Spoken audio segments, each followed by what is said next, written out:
So now this is a super fun part. I need your guys' trust in this moment. So we don't like to show works in progress. We're perfectionists. We like to be known for Blizzard polish and things looking really nice and beautiful. We like to show you things like the Blizzard World trailer that we showed yesterday, where everything looks awesome. You are now about to see what the game looks like when we're making it, and it's pretty ugly. Yeah, the art team's going to kill us. Yeah. So we're going to show you a series of videos of what Overwatch looked like throughout the making. And the first one we're going to start with is a tech reboot video of the technical work we're doing. So let's go ahead and roll that video, and I'm going to talk over what you're seeing. Okay, so this is the first time we rendered anything in the engine. Again, it was a proprietary engine made from scratch. This is Tracer in October 2013, her little Mickey Mouse hands. We were unable to put guns in her hands, so she had to shoot laser beams out of her eyes to simulate shooting. We had no visual effects. We were playing around with environmental lighting, as you can see. This is the very first playtest of Overwatch, ran by our assistant game director, Aaron Keller.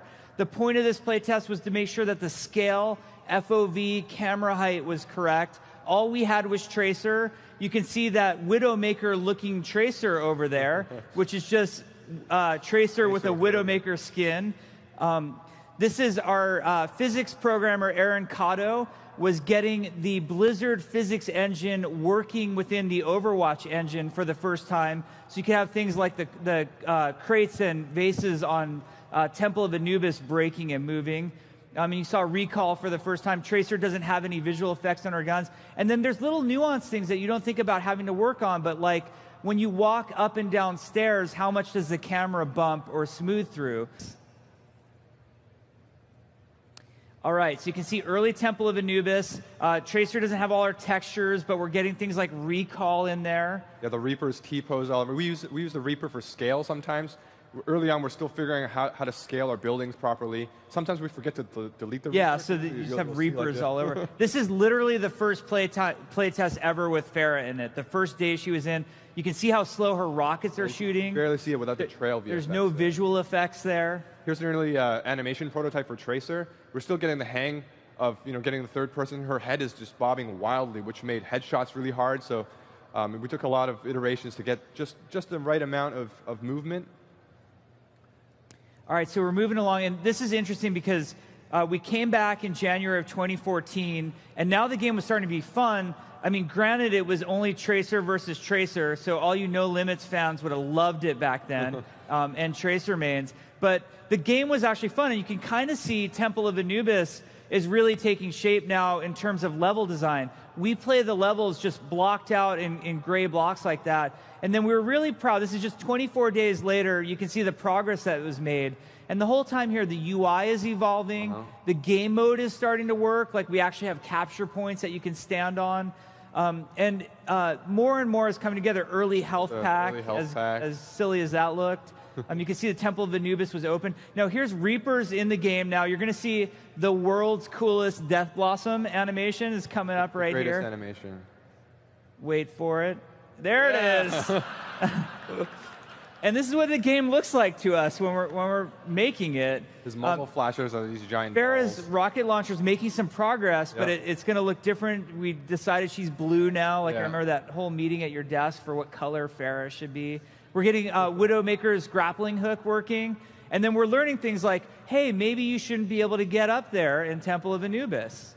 Maybe that's not such a good place for Widowmaker. This is also, I'm sorry to admit, this is some of the worst sniping you're ever going to see, and this was me. And like somebody said, like, oh, at least you finished him off. I'm like, I didn't finish him off. Somebody else finished him off. I didn't even hit him. And then by February, we're like now getting really close to our March milestone. Yeah, the lighting is starting to come in here with all the stuff we were doing with the new engine, and it's just started looking so beautiful. Temple of Anubis started to come to life. And like the UI is evolving now. You can see we're getting like a character portrait there, an ultimate.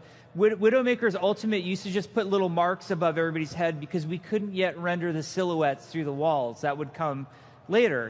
We're going to start with Hanzo right here. You're going to see the earliest versions of Hanzo in this video. Check it out.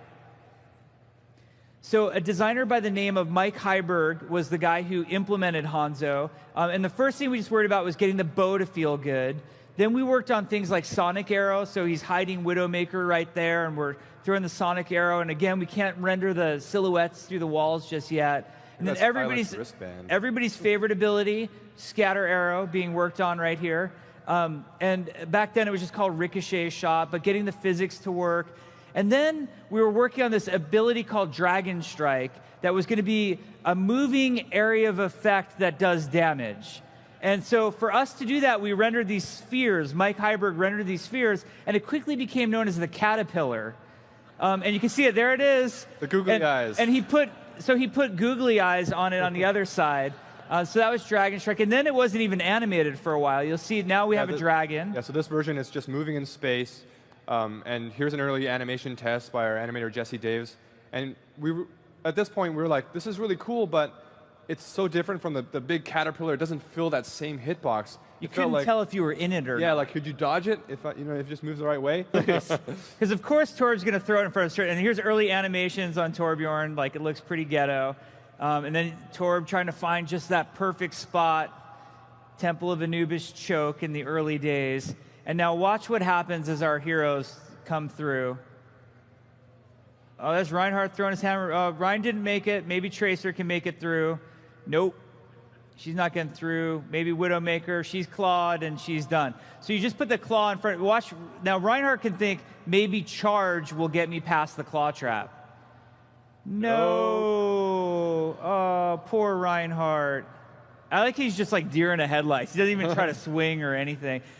So this was, I think, literally the first Mercy gameplay that you're ever going to see. Early Reinhardt with his shield. Mercy got rezzed. You'll notice early on, Mercy's healing was green instead of yellow, and we're kind of mixing the colors, and we really needed to decide what healing color would be. Would it be yellow or green? And I think we saved green for poison eventually. Yep. And then King's Row looked like, all block out. This is early Robot City in King's Row, the final point. You can see how open it used to be. We had a couple problems there. One was sightlines, and then the other was people like me falling in the pit like idiots. Ragdoll physics. So that happened a lot. Early Reinhardt charge. Poor Torbjorn. You used to have no startup time. You'd press the button and you'd instantly. Yeah, you'll see him run too. I think right here. Yeah. There it is. It looks awesome. Show it at BlizzCon. And then we didn't have a payload, so we had this truck. And then we didn't have art for the icon, so we used the Doge. He's there. You just maybe if we switch back to that icon, people would actually hey, what's that? Be attracted to it in some way. So you can see, and then we're doing all this stuff of like making the Reinhardt hammer feel good. Yeah. Here's some early technology we're trying to get for Mercy's ribbon to work, and interestingly, one of her ults back then was to actually heal multiple people. Yeah, heal multiple people. It kind of comes full circle. Yeah. The payload's evolving. You can see all the iterations of Reinhardt's shield in these early ones. Yeah, this is before we had like the nice shader for Reinhardt's shield. This is actually Winston. You might think you're looking at a ferret. This is the first Winston playtest. So his leap ability used to be like Doomfist's alternate leap ability, and then he didn't have animation, so he just ran around like a dude. You can see him Winston just running around. Yeah. If you notice the targeting thing, right in the middle, there's like a banana. Yeah. See the banana right there. So that was Winston's, and he would just run around. He got killed by Tim right there. Awesome death pose. One of my favorite clips is coming up right here. So this is actually Volskaya Industries. We've talked about this before, where we prototype different map types. So Aaron Keller, our assistant game director, had this idea of what if we had a giant capture point that you could play on that was also a payload moving through the map. So we were doing all sorts of iteration on new game modes at this time too. Ultimately, this idea failed because of the space required to move something as big as a capture point through it. Required sight lines that were untenable. This is the earliest version of Hanamura that you're seeing in very early blockout. Tracer's facing like where the arcade would be right now. And then I love the hero select. Yeah. You can see what hero select looked like back in the day. Early load screen for Temple of Anubis.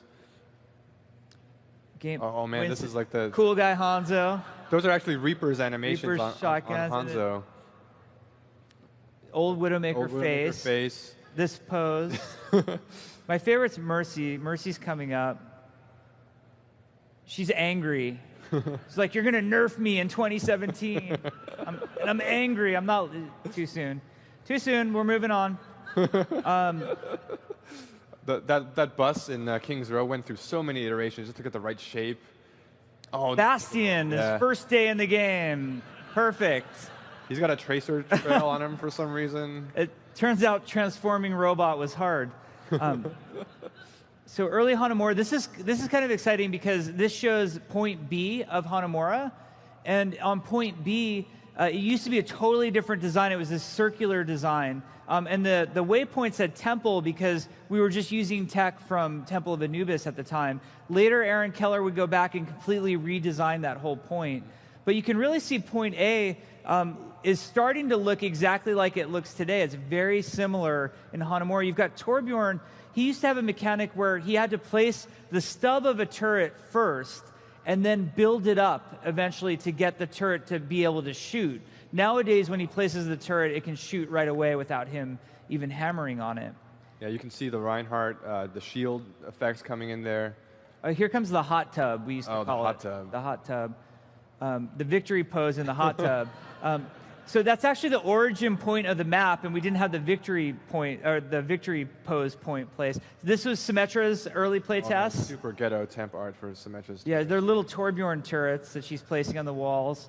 And then we had her teleporter working. I love this clip right here because, okay, Winston is going to kill the teleporter, and then watch Hanzo. Like, not my problem.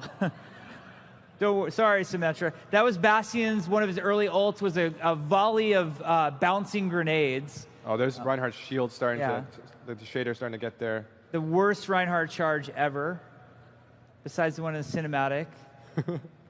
Yeah, there's an early animation prototype for Bastion, back when he still had that shield in front of him. Yeah, he had the shield, and then he gets a little broken in some ways.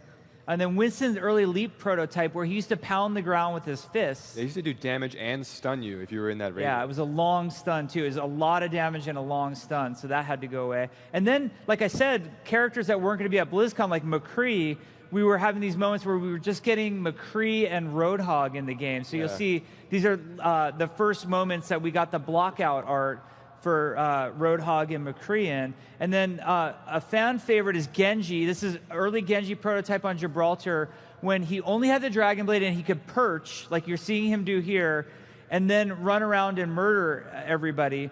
So when people thought it was a nerf going from 8 seconds to 6 seconds on the ult, imagine it forever. Forever Dragon Blade is what Genji started out as. So this is the final hero select that we ended up having at BlizzCon.